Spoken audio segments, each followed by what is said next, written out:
Hi, I'm Carl Azus. We're glad you're watching CNN Student News, 10 minutes of current events spanning the globe. First up this Friday, November 20th, French authorities say the suspected mastermind of last week's terrorist attacks in Paris is dead. Abdelhamid Abaoud was killed in a police raid Wednesday at a Paris apartment. Abaoud had been linked to several foiled terrorist plots before last week's attacks were carried out. Police say a wiretap picked up phone conversations that led them to the apartment. They believed Abaoud's cousin was there. She was a suicide bomber who also died in the raid. The ISIS terrorist group has said it was responsible for the attacks that killed 129 people.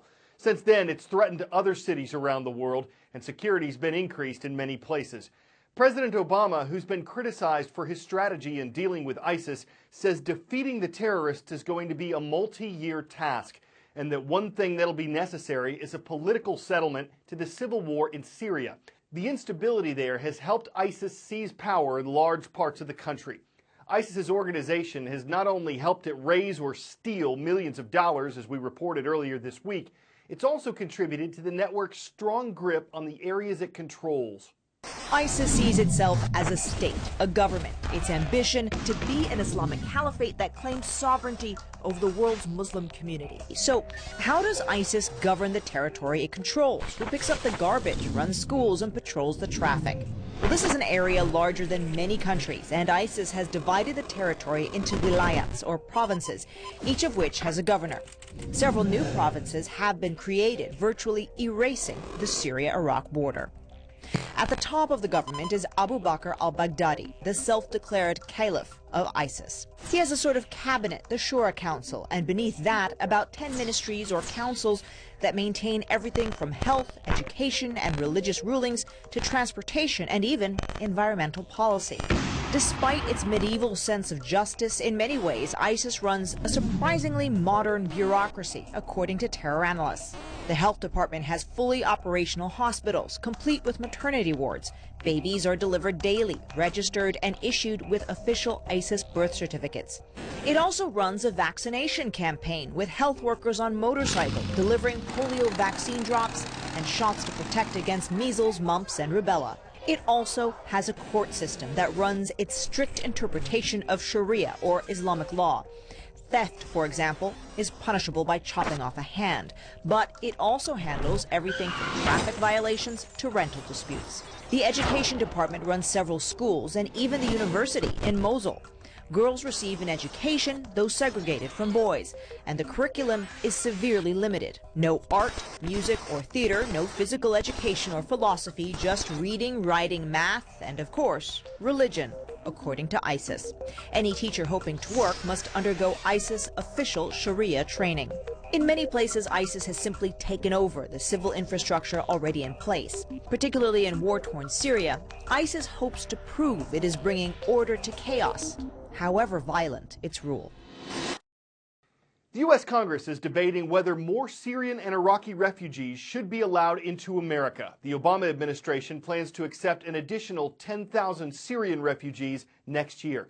But yesterday, the House of Representatives passed a bill that would stop those plans until U.S. national security agencies could guarantee the refugees don't pose a threat.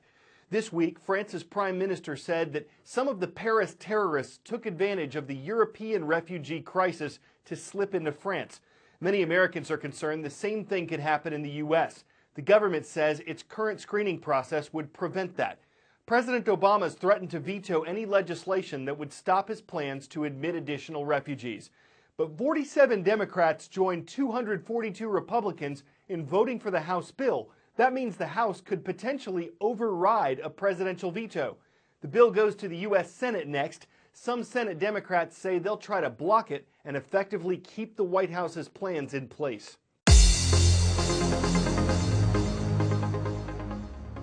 The Green Mountain State is where we're starting today's Call of the Roll. It's Vermont, and it's in the town of Craftsbury, the home of the Chargers, where we're happy to see Craftsbury Academy this Friday. To the Midwest now, in the city of Burton, Kansas. We've got some Chargers there too at Burton High School. And in the French capital, thank you for including us at École Privée Cours Molière. Hello to our viewers in Paris. It's larger than a football field, it floats over us at almost 5 miles per second, and it just celebrated its 15th birthday. Its completion alone was considered a tremendous accomplishment. But is the International Space Station worth its cost? Critics say it hasn't really led to any earth-changing discoveries in science, and that what it has helped do hasn't been worth what's been spent on the station. Supporters argue that a lot of its value is in what lies ahead. It's the most expensive object ever built, costing over $100 billion, and it's a true marvel of engineering. People have been living on it now for 15 years, so what do we have to show for it?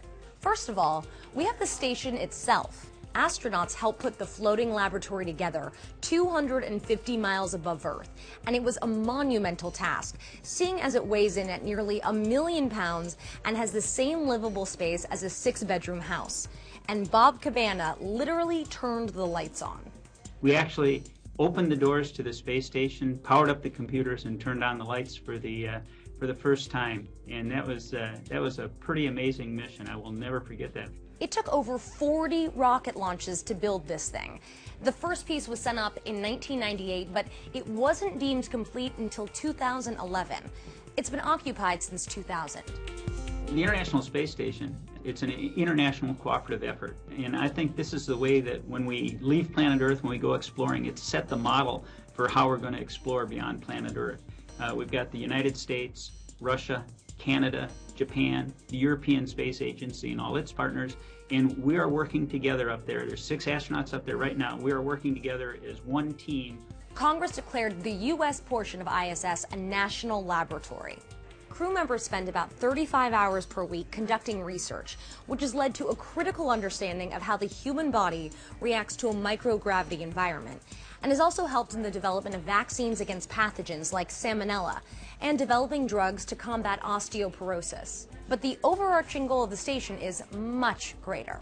Our goal right now at NASA is to put boots on Mars. And in order to do that, we need to learn how to operate beyond the confines of low Earth orbit. And using the space station as a test bed, I think it's critical to helping us be able to get to that proving ground and be successful.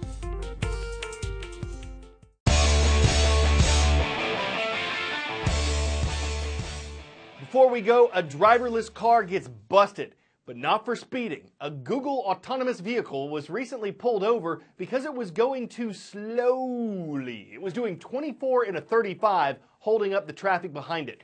Google says it limits the car's speed to make it safer.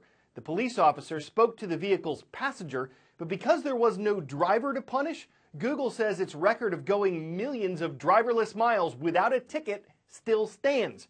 Now, some might argue the ticket would be to ticket the company, though it might tick it off. If driverless cars speed limit speed of driver-driven cars from driving at speed limits, their limits and drive for driverless citations could accelerate until tickets become autonomatic. CNN Student News hopes you drive safely this weekend. I'm Carl Azuz.